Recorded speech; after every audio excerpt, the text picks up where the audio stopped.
জন্য যে বলেছেন ভলেন্টারি সার্ভিস দেবেন, তাহলে সেটা যদি আক্ষরিক অর্থে আমাদেরকে ভলেন্টারি সার্ভিসই দিতে হয়, সেটা আমাদের জন্য সত্যি অসম্মানজনক।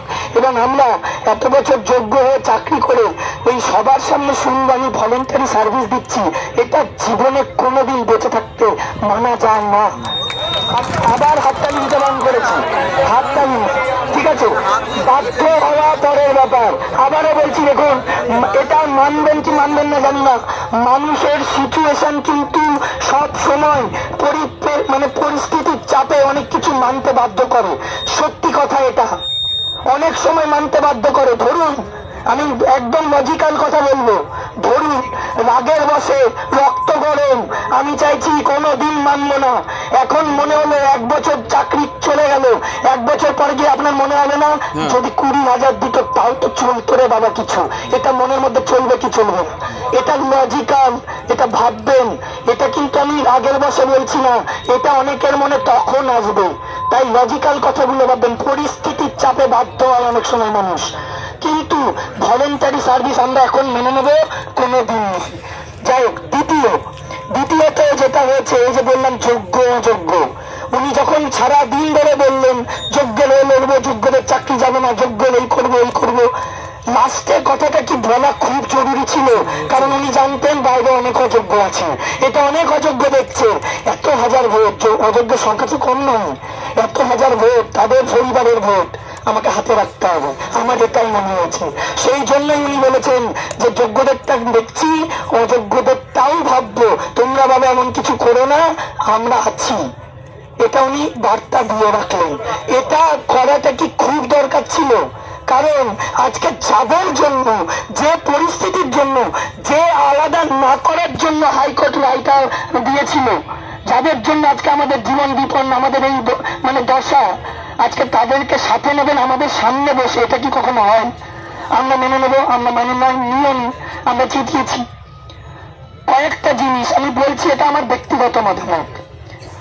ওই মঞ্চে যদি কোন পার্টির মদতপুষ্ট কোন সাহিত্যিক কোন কেউ না থেকে এসএসসি চেয়ারম্যান থাকতেন, বোর্ডের প্রেসিডেন্ট থাকতেন, বিকাশ ভবনের এমন কোন অফিসিয়াল থাকতেন যারা এই কেসটা নিয়ে স্টাডি করছেন, তাহলে কি সেটা বেশি ভালো হতো না?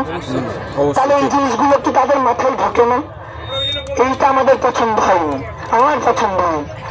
তারপরে যেটা উনি বলছেন যে রাজনৈতিক খেলা চলছে, খেলাটা কি রাজ্য সরকার কম করেছিল? শুরুটা কে করেছিল? আরে বাবা বলতে আমি আমার কথাটা বলছি, রাজ্য সরকারের দুর্নীতির খেলাটার জন্যই তো আজকে এইখানে বসে, এটা প্রথম, এটা অস্বীকার করার কোনো জায়গা নেই। পরবর্তীতে আমরা কি দেখছি, এই যে রাজনৈতিক খেলা, কোন একটা দল আছে যে আমাদের নিয়ে খেলছে না, এমন কোন দল? তাহলে আমরা কার কথা বলবো, কার মানে পক্ষ নিয়ে কথা বলবো?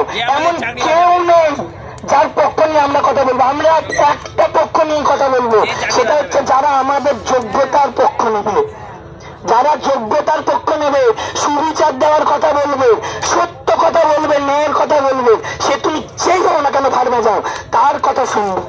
তুমি কোন পার্টির, কোন ব্যক্তি, কোন দল, কি করো, কোন ধর্ম, জাতি, বর্ণ, আমার থেকে কোনো লাভ নেই। এইসব ফাঁদে ট্র্যাপে পা দেওয়া যাবে না।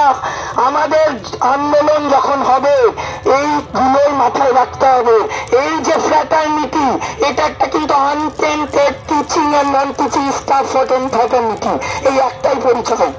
আমরা untainted teaching and non teaching staff, আর কিছু নয়, দ্বিতীয় কোনো কথা হবে না। আজকে যে জিনিসগুলো বলা হয়েছে, আমরা সত্যি যদি এগুলো মেনে নিই, কিছুই নয়, আমাদের একটা জিনিস হবে, মেনে নিলে আমাদেরকে 1.5 মাস থেকে 2 মাস যদি কোর্টের রায়ের একটু দিলে হয়, তাহলে কি হবে, 1.5-2 মাস আমাদের সবকিছু স্তীমিত করে নমনীয় হয়ে থেকে যাও।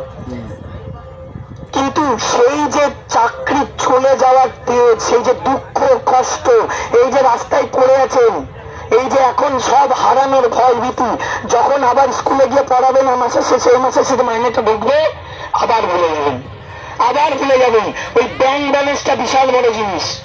স্যালারি যেই ক্রেডিট হবে, যার যাবে মাসে হয়ে গেল, নেক্সট মাসে আমি নাকি দেখি। আপনাদের চিন্তা ভাবনাটাও পাল্টানো দরকার। আমি এখানে দাঁড়িয়ে বলছি, আপনাদের প্রত্যেকের চিন্তা ভাবনা পাল্টানো দরকার। সেটা কিন্তু আপনাদের চিন্তা ভাবনাটাই পাল্টায় না। নিজেদের আত্মসমালোচনা করতে শিখুন, নিজের দোষ ত্রুটি ধরতে শিখুন। কি করে বলতে পারেন যে আপনি দোষ করেন না? শুধু চেঁচালে হবে না, কে কি ভুল বললে ত্রুটি ধরলে হবে না। নিজেরটা আগে ভাবুন তো। গতকাল যখন চেঁচিয়ে চেঁচিয়ে বলা হলো এই শহীদ মিনারে থাকবেন, কুপন নিয়ে পাস নিয়ে চলে গেলেন। আজকে ভোরবেলা কি হয়েছিল? তখন কত লোক ছিল এখানে? তখন এই মাঠটা যদি ভরা থাকতো, সাহস পেত এখানে আসার। ভুলটা কার? আপনাদের প্রত্যেকের ভুল। এগুলো মাথায় রাখবেন, এগুলো আত্মসমালোচনা করতে শিখুন, ভুল থেকে শিক্ষা নিন। তাহলে দেখবেন ভবিষ্যতের আন্দোলন আরো কঠোর থেকে কঠোরতম হবে। এটা কাউকে দোষারোপের জায়গা নয়। আমার ভুল থাকলে আমার ভুল পাঁচজন বলে। আমি প্রচুর ভুল করি, এই মঞ্চে প্রচুর ভুল করেছি। এই মেহবুব, সঙ্গীতাদি, যেই হোক, হুমায়ুন, অল টাইম বা অ্যাঞ্জেলা আমাকে বারবার বলেছে চিন্ময় এটা ঠিক হয়নি। তার মানে কি রাগ করে নেবো? এ বাবা ইগোর ব্যাপার আমাকে বলছে না, নেবার ভুল করেছি, দেখে নিলাম হ্যাঁ সত্যি তো ভুল, বলে দিলাম এটা আর হবে না। এইটা করতে শিখুন। যেটা করেছেন ভুল, নেক্সট আন্দোলনে যখন থেকে শুরু হোক এই ভুলটা দ্বিতীয়বার করবেন না। এটা আপনাদের আমাদের জন্য বললাম। আবার শুরু করেছে।